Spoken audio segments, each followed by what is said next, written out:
अस्सलाम वालेकुम। Hope you are all doing well. Students, आज हम चेक करेंगे कि पीयू एडमिशन टेस्ट 2024 फेज़ 2 में अप्लाई कैसे करना है। पीयू एडमिशन टेस्ट में अप्लाई करने के लिए सबसे पहले हम गूगल पर सर्च करेंगे pu.edu.pk। उसके बाद हमें ये ऑफिशियल वेबसाइट के लिंक मिल जाएंगे जिसमें हमने क्लिक करके पहले ही लिंक पे क्लिक करना है। उसके बाद हमने इसे ये ऑफिशियल वेबसाइट पे हमें ये ले जाएगा। उसके बाद हमें इंस्ट्रक्शंस मिलेंगे यहाँ पे कि हमारे डिसिप्लिन कौन कौन से हो सकते हैं जो, और यहाँ पे मेंशन किया गया कि इनको शॉर्ट फॉर्म में हम क्या कहेंगे। जिनकी टेस्ट कैटेगरी की यानी कि प्री इंजीनियरिंग है तो PUE, प्री मेडिकल है तो PUM होगा, और ICS वाले हैं तो ICS ही होगा। और उसके बाद यहाँ पे उन्होंने मेंशन किया गया कि लास्ट डे और पीयू एडमिशन की है वो 14 जुलाई 2023। ये पिछला हमें दिखाया जा रहा है, जबकि इस साल की जो सी लास्ट अप्लाई डेट है वो 9 जुलाई 2024 है। उसके बाद इन्होंने लिंक प्रोवाइड किया है हमें यहाँ से जो कि 2024 में आपने जैसे अप्लाई करना है, यहाँ पे आपने ऊपर लिंक पे क्लिक करना है। लिंक पे क्लिक करेंगे आपको ये ऑफिशियल वेबसाइट पर ले जाएगा।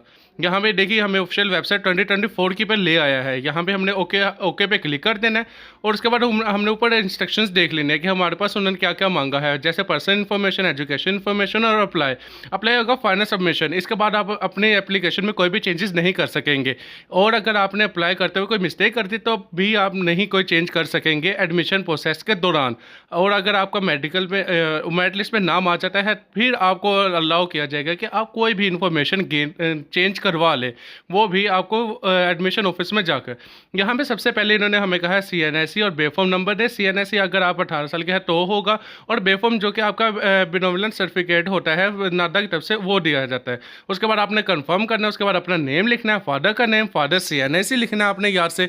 और ये याद रखिएगा फादर CNSE आपने गौर से लिखना है, कोई भी एक वर्ड की भी मिस्टेक ना हो। उसके बाद पिक्चर ऐड करने के लिए हमने ब्राउज करना है, और कोई भी पिक्चर आपकी ब्लू बैकग्राउंड के साथ होनी चाहिए, और वो यहाँ पे हमने पेस्ट कर देनी है। उसके बाद आपके फादर या गार्डियन CNSE लिखने के बाद फादर या गार्डियन ऑक्यूपेशन लिखेंगे। ऑक्यूपेशन से मुराद बेटे वो होता है जो कि आपके फादर कोई काम करते हैं, यानी कि आपके फादर आए कि गवर्नमेंट मुलाजिम है, फैक्ट्री मुलाजिम है, जो भी हैं वो आपने लिखना है। और उसके बाद आपने अपने फादर की मंथली इनकम लिखनी है। मंथली इनकम वो होती है जो कि आपके फादर के सालाना खर्चा पे मिलती है, वो आपकी मंथली इनकम होगी। और वो वाली इनकम होगी जो कि टोटल इनकम है, जैसे यानी कि गवर्नमेंट के टैक्स भी अगर लगते हैं वो भी आपने इंक्लूड करना है। जितने भी आपके टोटल अखराज आता है आपके फादर की पे के जरिए आ रहे हैं, यानी कि फादर की पे जितनी है वो आपने लिखनी है।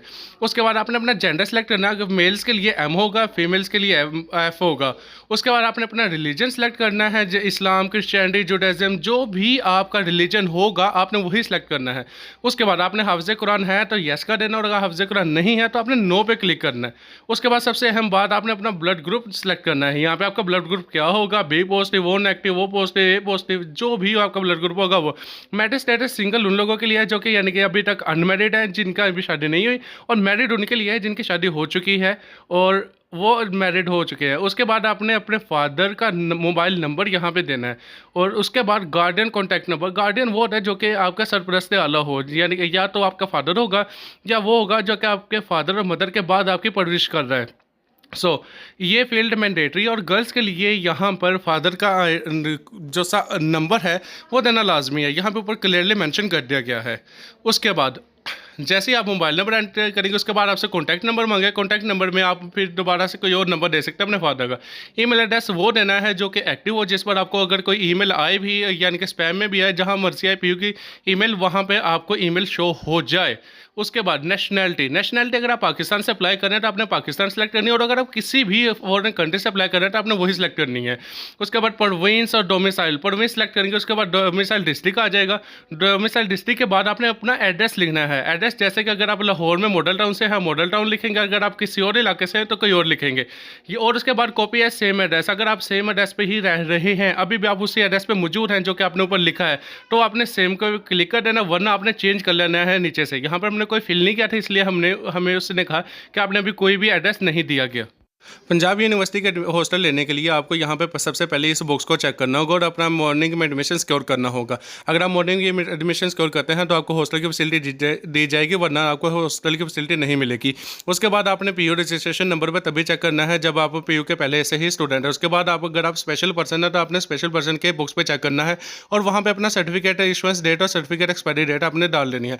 और उसके बाद अगर आपके फादर इन राजून अगर आपके फादर यहाँ पे मौजूद नहीं है, यानी कि इस दुनिया से रुखसत फरमा गया, तो आपने इस बुक्स को क्लिक कर देना है और उसके बाद उनका डेट और उसके बाद सारा जो सा उनके साथ रिलेशन क्या था, जो भी था, तो आपने गार्डियन कौन है, गार्डियन क्या है करता था, क्या है क्या नहीं था, उसका सारा डिटेल यहाँ पर दे देनी है। उसके बाद हमने नेक्स्ट क्लिक करना है और यहाँ पर जैसा हमने देखना है कि अगर आपको बुक्स कुछ भी आपको यहाँ से रिलेटेड अपने नजर आता है तो आपने वो क्लिक कर देना है, अगर नहीं नजर आता तो आपने प्रोसीड नेक्स्ट कर देना। यहाँ पे हमारी इन्फॉर्मेशन सेव कर दी जा चुकी है। अब हमने देखना है कि हमारी एजुकेशन इन्फॉर्मेशन क्या थी। सबसे पहले हमने मैट्रिक को अप्लाई देखना क्लिक करना है और मैट्रिक का ही अप्लाई करना है। अगर आपने मैट्रिक और ओ लेवल किया हुआ है तो आपने इन दोनों में से एक को सबसे पहले करना है और उसके बाद हमने अपना बोर्ड एंटर करना है। बोर्ड हमारा कौन सा था, डिग्री कौन सी थी, डिग्री मैट्रिकुलेशन थी, पासिंग ईयर हमारा 2023 था, 2021 था, 2 था या जो भी था वो हमने क्लिक करना है। उसके बाद हमने अपना रोल नंबर लिख देना है। रोल नंबर लिखने के बाद हमने रजिस्ट्रेशन नंबर लिखना है जो कि हमारे रिजल्ट के ऊपर ही मेंशन किया गया होता है। रिजल्ट के ऊपर मेंशन ये राइट साइड पे टॉप पे किया गया होता है। उसके बाद हमने मार्क्स लिखना है, हमारे total marks, gained marks etcetera. Students अपने मार्क्स अपने यहाँ पे लिखने के बाद अपने टोटल मार्क्स और अपने मेजर सब्जेक्ट्स को यहाँ पर एंटर करना है और अपने ग्रेडिंग सिस्टम को एंटर करना है कि डिवीजन कौन सी। अगर 60% से ऊपर आपने नंबर लिए थे तो आपकी फर्स्ट डिवीजन थी और अगर उसके बराबर है तो आपके सेकंड और उससे नीचे थी तो थर्ड डिवीजन। उसके बाद आपने आ जाना है कि आपने इसे प्रोसीड नेक्स्ट कर देना। यहाँ पर ये देखें ऊपर इन्फॉर्मेशन सेव हो चुकी है। अगर आप नेक्स्ट करेंगे तो नेक्स्ट आपने ये चेक करना है कि आपने जैसे इंटरमीडिएट है, इंटरमीडिएट आप रेगुलर कर चुके हैं, यानी कि आपने की FSC कंप्लीट हो चुकी है, तो आपने रिजल्ट डिक्लेयर पर क्लिक कर देना। और अगर रिजल्ट वेटिंग पे है तो आपने रिजल्ट वेटिंग पे क्लिक कर देना है। उसके बाद आपने डिग्री टाइप सेलेक्ट करनी है, FA FSC जो भी आपकी डिग्री टाइप थी वो आपने सेलेक्ट कर लेनी है। और उसके सेलेक्ट करने के बाद आपने आगे देखना है कि आपके जो से डिग्री स्पेशलाइजेशन है वो किस में थी, इंजीनियरिंग, मेडिकल या एग्रीकल्चर में। और उसके बाद आपने अपना बोर्ड और यूनिवर्सिटी को चेक करना है कि आपका आज़ाद कश्मीर बोर्ड था, बहालपुर, सियालकोट, गुजरांवाला, ये जो भी बोर्ड था। और उसके बाद आपने एग्जाम टाइप सेलेक्ट करना है। अगर आपने एनुअल में दिए थे एनुअल, सप्ली में दिए थे तो सप्ली। उसके बाद आपका एग्जाम ईयर आएगा, एग्जाम ईयर आपने 2023 लिखना है in case of if you have completed your FSC part 1।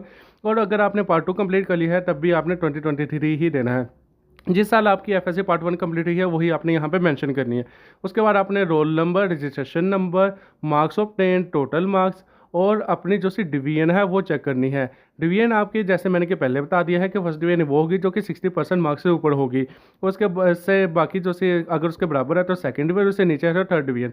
Grade आपने देखना है, ग्रेड आपके मार्क्स के लिहाज से होगा। जैसे इस बार FSC पार्ट 1 के मार्क्स टोटल 555 थे, उस लिहाज से ग्रेड होगा। और अगर आप FSC प्री मेडिकल के थे तो आपका मेजर सब्जेक्ट बायोलॉजी होगा, इंजीनियरिंग के केस में मैथ। उसके बाद ये देखें हमने इन्फॉर्मेशन सेव कर ली थी। अब यहाँ पे हमसे ये बहुत अहम सवाल पूछ रहा है जो कि हमारे टेस्ट रिकॉर्डिंग होंगे। यहाँ पे हमसे टेस्ट स्ट्रीम दोबारा पूछी जा रही है कि आप दोबारा चेक कर लें कि आपकी टेस्ट स्ट्रीम कौन सी थी। अगर हम टेस्ट स्ट्रीम में मेडिकल चेक करते हैं तो हमारे ये 3 सब्जेक्ट्स होंगे, फिजिक्स, केमिस्ट्री और बायो। और अगर हम इंजीनियरिंग का करते हैं तो हमारा बायो की जगह मैथ आ जाएगा, ICS वालों के लिए कंप्यूटर और दूसरे सब्जेक्ट्स आ जाएंगे। उसके बाद हमने टेस्ट सिटी ध्यान से चेक करना है। अगर आप टेस्ट सिटी गलत चेक कर देते हैं तो ये होगा आपको नतीजतन बहुत से मसाइल का सामना करना पड़ेगा। मिसाल के तौर पे अगर आप स्वात चेक करते थे और लाहौर में रहते हैं तो आपको स्वात जाकर टेस्ट देना होगा, जिससे आपके लिए बहुत मुश्किलात हो जाएंगी। तो आपने एंट्रेंस टेस्ट की सिटी को सिलेक्ट करते हुए बहुत एहतियात से काम लेना है। जो सिटी आपके घर के करीब पड़ती हो, चाहे 90 किलोमीटर पड़ती हो, 80 किलोमीटर, जितने किलोमीटर अगर आपके करीब पड़ती है तो आपने वही सिटी सिलेक्ट करनी है। और उसके बाद जैसे कि हमने इन्फॉर्मेशन यहाँ पर देख रहे हैं, दोबारा आपको दिखाई जा रही है कि प्री मेडिकल का अगर है तो प्री मेडिकल का सिलेक्ट करेगा। उसके बाद एंट्रेंस टेस्ट का सिलेक्ट करेगा। जैसे यहाँ पे ये देखें सिटी के नेम थे वो सिलेक्ट करेंगे। उसके बाद चेक बुक्स लाजमी करना है, सबमिट एप्लीकेशन, जनरेट चलान। इसके बाद आपकी एप्लीकेशन सबमिट हो चुकी है और यहाँ पर अब हम चलान अपना देख सकते हैं। चलान देखने के लिए यहाँ पर प्रिंट चलान पर क्लिक करेंगे और ऊपर इन्फॉर्मेशन हमारे सेव हो चुका है, हमारे पास ग्रीन सिग्नल आ चुका है। उसके बाद प्रिंट चलान पर हम जैसे ही क्लिक करेंगे हमारे लिए यहाँ पर एक चलान जनरेट हो गया हुआ है जो वो ओपन हो जाएगा। अगर हम प्रिंट चलान पर नहीं क्लिक करते तो हमारा चलान नहीं ओपन होगा। सबसे पहले आपने प्रिंट चलान पर क्लिक करना है। प्रिंट चलान पर क्लिक करने के बाद ये देखें जैसे कि चलान यहाँ पर आ गया है, ये चलान ओपन हो चुका है। उसके बाद जनरेट एप्लीकेशन हमने तब क्लिक करना है जब हमने बैंक में अपनी फीस डिपॉजिट करवा दी है, उसके बगैर ये नहीं होगा। बैंक में डिपॉजिट करवाने के बाद हमने यहाँ पर उसकी एविडेंस जमा करवा देनी। एविडेंस को देने के बाद हमने वहाँ पे जनरेट एप्लीकेशन फॉर्म कर देना और यहाँ पे दोबारा देख सकते हैं कि आपकी लास्ट डेट 21 जुलाई 2024 है। ये आपने भूलना नहीं और याद से अप्लाई कर देना है। और अगर आपके पास मोबाइल या लैपटॉप की फैसिलिटी अवेलेबल नहीं है तो आप हमसे रब्ता कर सकते हैं, जो नंबर हमने पिछली वीडियोस में अपने दिया था उसे हम डिस्क्रिप्शन से लेके आप हमसे रब्ता करें। हम आपका अप्लाई करेंगे और आपका अच्छे से अप्लाई करने के बाद आपको सारी एविडेंसेस प्रोवाइड कर देंगे। Thank you. Subscribe for more.